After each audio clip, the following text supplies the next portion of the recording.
Hello, and welcome back to the second installment of Mrs. Lyle's Library. Today I'm going to talk to you about one of the many hats that I have. This one here was given to me by Mr. Fox. You might know Mr. Fox. He teaches AP US History and AP Psychology, and he brought this back for me a few years ago from Mongolia. He was visiting Mongolia. His wife is from Mongolia, and they met when he was over there in the Peace Corps. And he takes some trips over there, and I was very excited that he had brought me a hat back because he doesn't even know that I have a wall of international hats. So you'll be seeing some of them throughout this segment that I do. So this one is a typical Mongolian men's hat. It's traditional.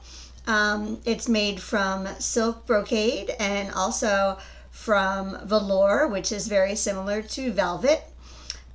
This one in particular is known as a wrestler's hat because a lot of wrestlers wear this, and you might think wrestlers like WWE. It's not like that. It's actually historically one of the three manly skills that a man should have, along with horsemanship and archery. So wrestling, horsemanship, and archery are very important to the Mongols.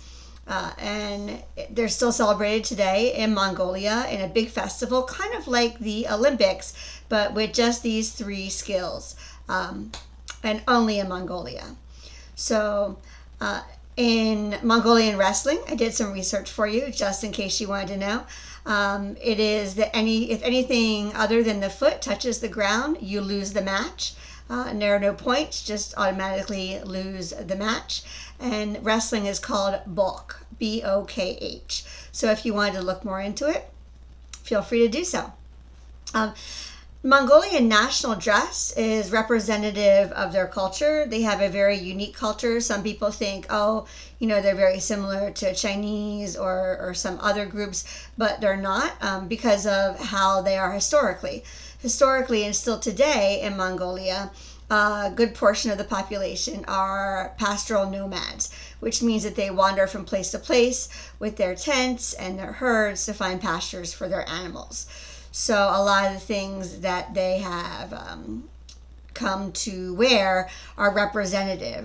The hat is the most respected item of someone's wardrobe because the hat can classify someone according to which season it is, or the wearer's age, or the wearer's gender, or the status in society. So that's very important. And you can actually, if you want a Mongolian hat, you can actually get one at mongolianstore.com, which practices fair trade.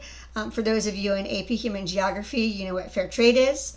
And each one is handmade by Mongolian artisans when you tell them what specific colors and styles and things like that you want for your hat. By the way, this hat has a very interesting, fanciful knot at the top, and it has rays coming out, and those rays represent the sun. And the sun is very important because traditionally the Mongolians have been animistic, where they worship nature gods. So also it is a symbol of the eternal prosperity of Mongolia in the world.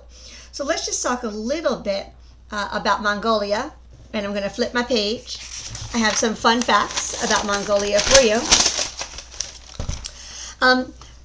The fun fact, number one, is that it has the coldest capital in the world. Their capital of Ulaanbaatar is actually where 50% of the people live, and it has the reputation of being the coldest capital in the world.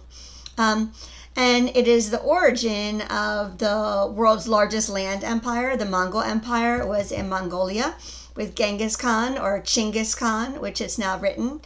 It borders Russia and China, and it's a landlocked country. And if you know about landlocked countries, it's not a good position to be in. And because of that, its GDP, its gross domestic product, kind of like the income for a country, it ranks 126 out of about 192 countries in the world today. However, it is starting to discover its mineral-rich territories. It's called Land of the Blue Sky because it's cloudless for 2/3 of the year. So that's really nice if you like sunny days. And horse culture is very important, as you can imagine, to people on the, who are nomads. Horses are essential to their well-being. They actually have more horses than people in the country of Mongolia. And lastly, it is the most sparsely populated country today. It has steppes and deserts. Steppes are grasslands. And so there's widespread nomads in the area, but they're very spread out. So they're widespread, but they're spread very thin, except for in the capital of Ulaanbaatar. And I hope that you have enjoyed this little segment on Mongolia and my Mongolian hat, courtesy of Mr. Fox. Thanks. See you next time.